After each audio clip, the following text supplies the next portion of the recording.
Queridos irmãos, a graça e a paz do Senhor Jesus, espero que vocês estejam bem. Hoje é 26 de março e eu não estou muito bem de saúde. Corpo dolorido, cabeça doendo, mas eu recebi algumas mensagens pedindo um posicionamento referente ao que aconteceu com o Paulo Júnior e eu entendo o desejo de vocês para que eu me manifeste publicamente a respeito desse caso e por respeito a todos que me acompanham aqui há bastante tempo, estou vindo a público falar sobre. E com muito pesar, com muita tristeza, porque independente de quem seja, uma queda, uma destituição, uma remoção, uma renúncia sempre é muito triste, principalmente quando essa pessoa tem um apelo popular, que é o caso do pastor Paulo Júnior. E nós sabemos que confessar pecados deveria ser a obrigação de todos nós que nos dizemos cristãos, né? A confissão do pecado, ela é básico para todos nós.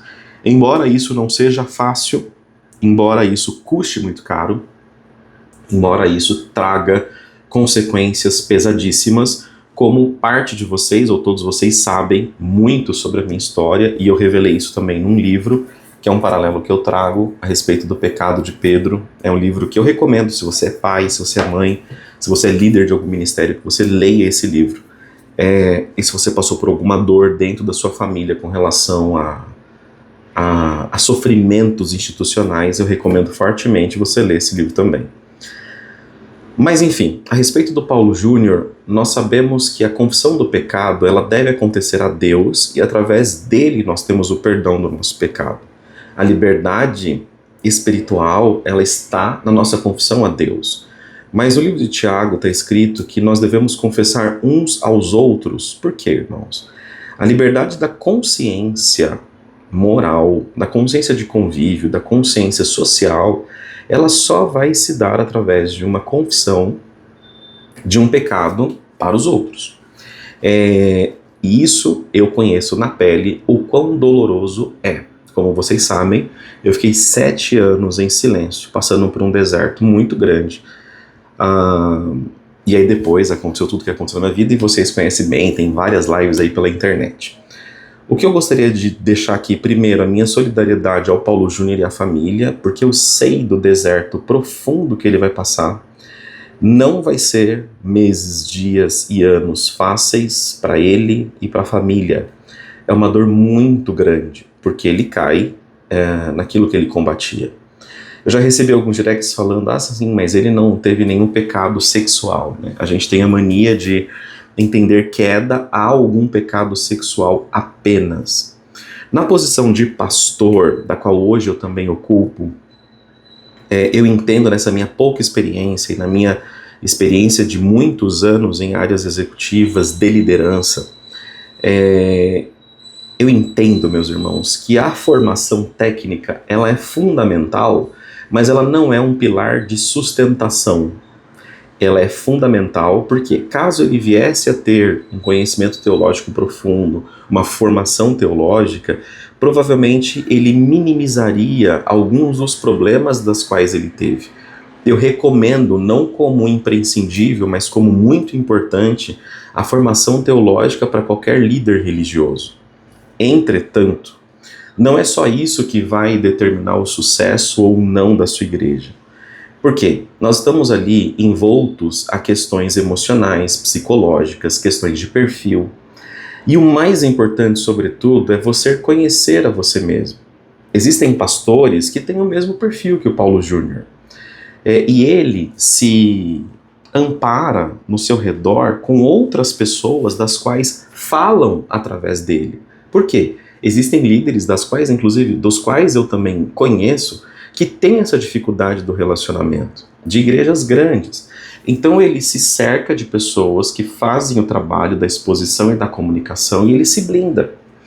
O que eu tenho aprendido também ao longo da minha vida, da minha curta vida, né, apenas 36 anos, mas o que eu tenho aprendido é: você, quando chega num ponto de exposição pública, você constrói alguma coisa, você evidentemente vai se tornar um alvo de críticas, e eu não estou falando da crítica do ponto de vista filosófico de Kant, que era boa crítica, Mas você também vai ser alvo de invejas. As pessoas vão aguardar a sua queda, vão torcer por ela, e se porventura você cair, você vai ser pisado, os mesmos que te levantaram. Então, o Paulo Júnior, ele cometeu falhas importantes, das quais no vídeo, para quem conhece um pouco do bastidor, um pouco mais do bastidor, sabe que o que aconteceu com ele foi dito no vídeo apenas de forma superficial. Tem muita coisa por baixo que certamente, de maneira muito correta, tanto a igreja quanto Paulo Júnior não precisa tornar público. Assim como os acontecidos com Paul Washer no Peru, que tem aí uma pessoa falando. Existem questões que são tratadas pontualmente, que não precisam de tornar pública, por uma razão. O povo em geral não tem o preparo que essas pessoas que trabalham no bastidor têm. Então as pessoas não estão preparadas e há uma torcida muito grande de ver sangue. Então nesse caso, o Paulo Júnior vai passar por um processo de deserto muito forte. É um processo de deserto extremamente solitário, mesmo sendo acompanhado da própria família, mesmo estando com pessoas das quais o amam, mas é um processo de muita dor. Por quê? Davi, quando ele cometeu um pecado, aquele pecado com Betseba, né, aquele pecado foi cometido e ficou meio que fechado as portas, né? Somente quem sabia era ele, Joabe, o seu capitão, e a própria mulher de Urias. Só que Deus revelou o pecado de Davi para Natã. E Natã veio confrontar Davi.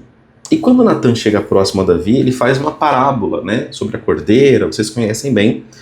E de forma retórica, Natã pergunta para Davi, o que essa pessoa que causou isso merece? Davi faz como se fosse uma profecia.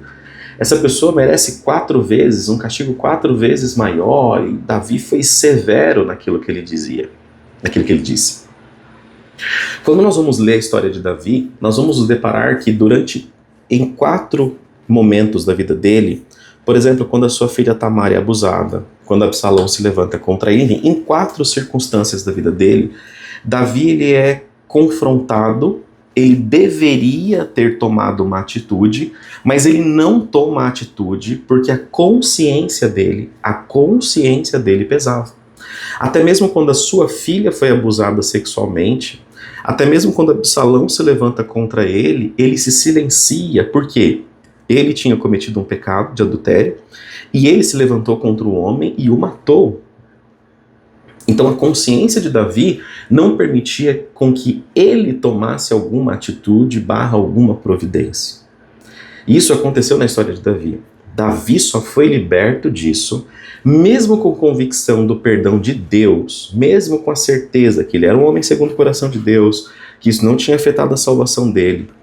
Ele só teve, irmão e irmã, a liberdade de consciência de tomar as rédeas do seu reinado e da sua posição de liderança após ele confessar em das passagens do livro de Salmo, em um dos cânticos de Salmo, não vou lembrar agora se é o 31, 39, 30, não vou me lembrar agora ao certo, que eu não trouxe uma anotação, quando ele faz uma confissão de rasgar o próprio peito e desnudar quem de fato ele era. Ele se levanta daquela confissão com a capacidade de, a partir daquele momento, não ter a sua consciência ferida, porque ele confessou a Deus e também confessou aos homens. Quando você olha a palavra de Deus, você vai perceber a quantidade de erros e confissões que os homens e mulheres de Deus passam e têm. E o que eu quero dizer com tudo isso? Cabe a nós ter uma convicção que a diferença entre nós e o Paulo Júnior ou Jimmy Swaggart, guardadas as devidas proporções, que confessa publicamente o seu pecado em rede nacional, acho que na década de 70, 80, não me recordo ao certo aqui, entre outros, Steve Lawson também, Thiago Santana, entre esses homens de Deus, nós temos que entender que a diferença entre ele e nós é que o pecado dele é diferente do nosso. E que talvez o seu pecado esteja debaixo de um pano, né, o seu pecado oculto esteja aí, só você sabe, e o pecado dele foi exposto. E como líder, eles fizeram a coisa certa, tornando isso público. Por quê? Eles terão a liberdade espiritual. E depois de restabelecido tudo isso, depois de restaurado, depois de ele passar por um processo de discipulado, ser membro de uma igreja, depois de todo esse período de dor, que pode ser 1, 2, 3, 4, 5, 6 anos, depende do quanto for necessário para ele, ele vai ter uma liberdade de consciência, porque ele confessou. Então o Espírito Santo vai dar autonomia e autoridade para que ele continue repreendendo o pecado. Por fim, eu quero dizer para as pessoas que o amam e que o amavam pelo que ele pregava, porque amar uma pessoa pode ser por conta do convívio ou por conta da representatividade dela. Nosso coração é muito enganoso, nosso coração é terrível e nós amamos formarmos ídolos no nosso coração. Então, eu percebi que quando o Steve Lawson cai, muitas pessoas desanimam. Agora, com a queda do Paulo Júnior, algumas pessoas conhecidas por mim, também desanimaram, desacreditando de muita coisa. Irmãos, o trono do seu coração, e eu escrevi um texto hoje aqui nos stories da Lex no Instagram, o trono do seu coração só tem que ter um rei, Jesus Cristo. Nós temos a capacidade de trocar ídolos muito rapidamente. Eu percebo pessoas que outrora estavam numa igreja pentecostal que agora declaram uma idolatria por igrejas reformadas. Pessoas que estavam em igrejas reformadas que agora declaram uma idolatria em igrejas pentecostais. Pessoas que outrora idolatravam pregadores, agora idolatram outros teólogos. O nosso coração é uma caixinha de formação de ídolos, e que isso possa servir para que você, sim, admire as pessoas, respeite as pessoas, mas cuidado com a idolatria. Tem pessoas que levavam, inclusive, as verdades que o Paulo Júnior falava a tal ponto que concordava até com a aspereza da qual ele falava. Irmãos, e eu, para quem me conhece de mais perto, sabe que eu nunca concordei com como, sem com o quê, mas não com como. Ah, mas Bruno, você é um agridoce, você... Irmãos, talvez eu de fato seja. Acredito que vocês tenham razão com relação a isso. Eu não consigo respeitar pessoas que são estúpidas, muitas vezes. E, de fato, além de um tratamento teológico e de discipulado, ele vai precisar de um tratamento emocional, psicológico. A posição de liderança é uma posição que, independente de onde você exerça ela, você vai ter situação de pressão extrema. E essa situação de pressão extrema vai revelar, de fato, o quanto de domínio próprio você vai ter. Embora não seja apenas isso o problema. Eu não sei se eu esqueci de falar alguma coisa, provavelmente serei recortado, e aqui, como tem acontecido em muitos vídeos meus, entrevistas que eu tenho feito em rádio, é recortado somente o que a pessoa quer para deturpar o que eu digo. Isso é muito triste. A gente vive num período de internet que até a saúde emocional da gente é colocada em xeque. Mas você que acompanhou o vídeo até aqui, eu espero que tenha ficado claro que nós temos que ter misericórdia, amor e carinho com essas pessoas. E sim, é uma atitude nobre a do Paulo Júnior, porque não é uma atitude comum, onde deveria ser comum esse tipo de atitude. Segundo ponto, o seu pecado é somente diferente do pecado dele. E a diferença é que o seu pecado não se tornou público e o dele, por sua vez, sim se tornou público. Paulo Júnior precisa, sim, se desenvolver teologicamente e também se desenvolver no aspecto emocional.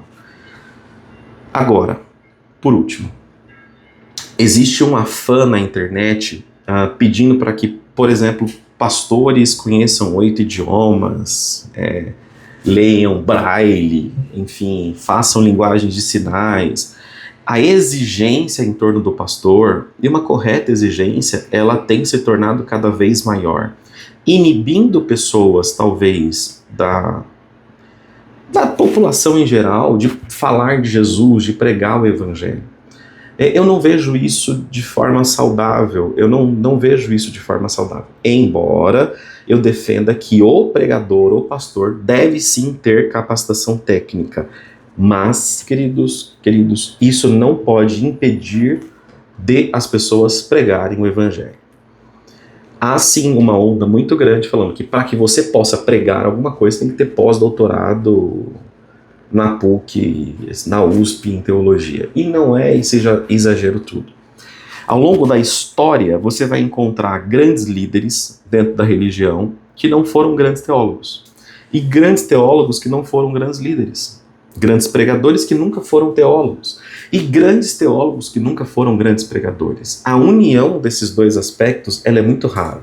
Obviamente, quando acontece, é brilhante. Porém, é de fato muito raro. Por quê? Uma vida dedicada ao pastorado significa a renúncia de uma vida dedicada aos estudos, a não ser que você viva somente disso. Se você não tem essa condição de viver com isso ou disso, você vai ter que fazer algumas escolhas. Ser nota 7 num ponto, para você ser nota 9,5, 10 em outro. Bom, fica aqui minha solidariedade, meu carinho ao Paulo Júnior e à família. Conheço uma pessoa que conversou com ele lá em Goiás, ele está em Goiás, e já está numa igreja local, está sendo bem assistido, e provavelmente estava com o semblante muito abatido, magro, mas eu oro para restauração e restituição, e quem sabe que o seu ministério, mesmo sendo de linhas teológicas completamente diferentes, mesmo já tendo ouvido ele falar coisas um pouco graves a respeito de coisas que eu teologicamente acredito e defendo, mas nós não somos inimigos, são ideias diferentes. Eu oro para que ele tenha uma vida restaurada e que quando o ministério dele voltar, que possa voltar 4 vezes maior. Deus abençoe a sua vida e todos que acompanharam até aqui.